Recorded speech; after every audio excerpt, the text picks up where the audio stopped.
Jésus a fait beaucoup de miracles, mais sa plus grande qualité, c'est d'avoir été chimiste.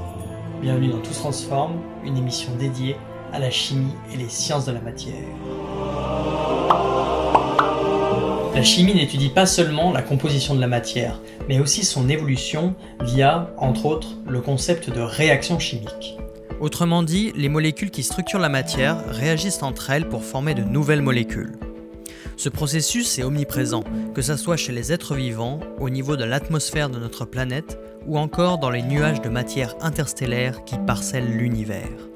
Mais attention, toutes les transformations ne sont pas chimiquement possibles. Justement, laissez-moi vous parler de la transformation la plus connue de l'histoire. Non, pas celle-là. Non plus. Bon merde quoi, Jésus qui transforme l'eau en vin. Bah quoi? Jésus de Nazareth est connu pour être à l'origine du christianisme et avoir Transformer l'eau en vin. Mais au fond, est-ce que c'est pas déjà possible avec la chimie?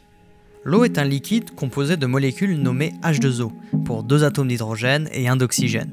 Par contre, le vin, c'est une autre affaire. Un mélange bien plus complexe de différentes molécules organiques, dont des alcools, des acides, des sucres et autres composés qui donnent au vin son goût et sa texture. Cela dit, l'eau reste l'ingrédient principal, représentant près de 85% de la boisson.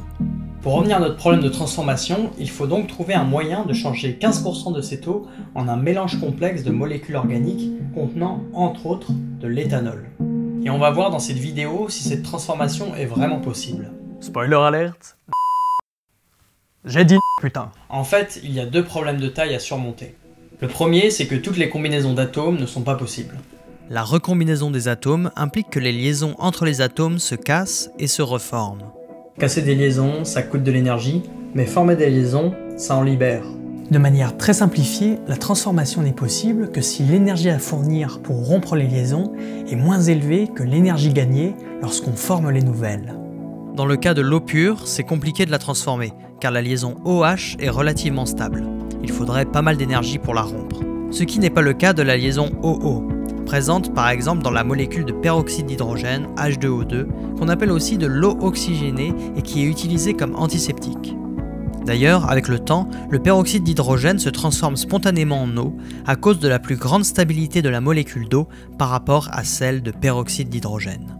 Ceci n'est qu'un exemple pour illustrer la stabilité de l'eau et le fait qu'elle ne peut pas faire grand-chose toute seule. Bon, mais admettons que Jésus puisse jouer avec les atomes et faire n'importe quelle combinaison. C'est quand même le Fils de Dieu après tout. Il y a un deuxième problème majeur, c'est la nature même des atomes. L'eau est seulement formée d'atomes d'hydrogène et d'oxygène, alors que les molécules organiques qui composent le vin possèdent certes de l'hydrogène et de l'oxygène, mais le carbone est l'élément fondamental à partir duquel on peut échafauder toutes les molécules organiques. Pas de carbone, pas de molécules organiques. Pas de molécules organiques, pas de vin. Pas de vin. Pas de chocolat. Ou alors il faudrait que Jésus arrive à arracher 2 protons aux atomes d'oxygène pour les transformer en atomes de carbone.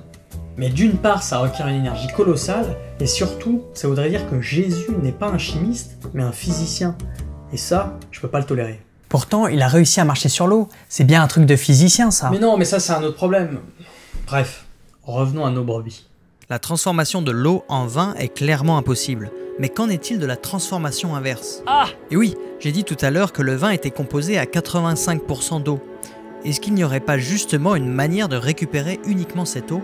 Comme en chimie on aime bien nommer les réactions, je vais appeler cette transformation la J-1 ou la reverse Jésus. Oui, parce que c'est la réaction inverse de celle de Jésus.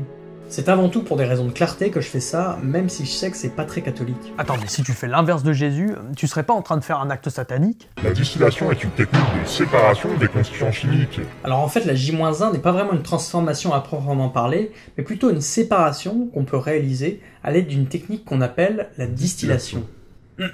La distillation est un procédé de chimie permettant la séparation de composés ayant des températures d'ébullition différentes. En gros, l'eau bout à 100 degrés à pression atmosphérique, mais ce n'est pas le cas de toutes les autres molécules présentes dans le vin. En particulier, certains alcools bouillent à des températures bien plus basses. Par exemple, l'éthanol, c'est 79 degrés. Oui, il ou elle bouille. Du coup, si on chauffe suffisamment le vin, mais pas trop pour ne pas faire évaporer toute l'eau, on réussit à se débarrasser d'une partie des molécules organiques qu'on peut éventuellement récupérer ailleurs. Dans le procédé de distillation, il existe donc différents éléments pour à la fois chauffer le mélange conserver l'eau initialement présente dans le mélange et récolter là, ou plutôt les molécules dont les températures d'ébullition sont basses, plus communément appelées des molécules volatiles. Je ne vais pas m'étendre davantage sur le principe théorique ou la description technique de la distillation, car Blablaro l'a déjà très bien fait dans cette vidéo. Gardez juste en tête que c'est un procédé très couramment utilisé en chimie pour séparer différentes molécules d'un mélange. On s'en sert dans la fabrication de toutes sortes d'alcools comme le whisky, mais aussi pour produire du vin désalcoolisé. Ok, pour conclure, faisons un rappel des réactions J et J-1. La transformation de l'eau en vin n'est pas possible en l'état sans intervention divine, ou plutôt sans l'utilisation d'une source de molécules organiques extérieures, comme, je ne sais pas moi, au pif, du raisin, et encore je ne parle pas de tout le processus de fermentation. Par contre, la transformation inverse est relativement faisable. Bon, ce n'est pas vraiment une transformation au sens chimique du terme, mais plutôt une technique de séparation qu'on appelle la distillation. Ce n'est pas une réaction chimique, mais un procédé permettant d'extraire certaines molécules d'un mélange.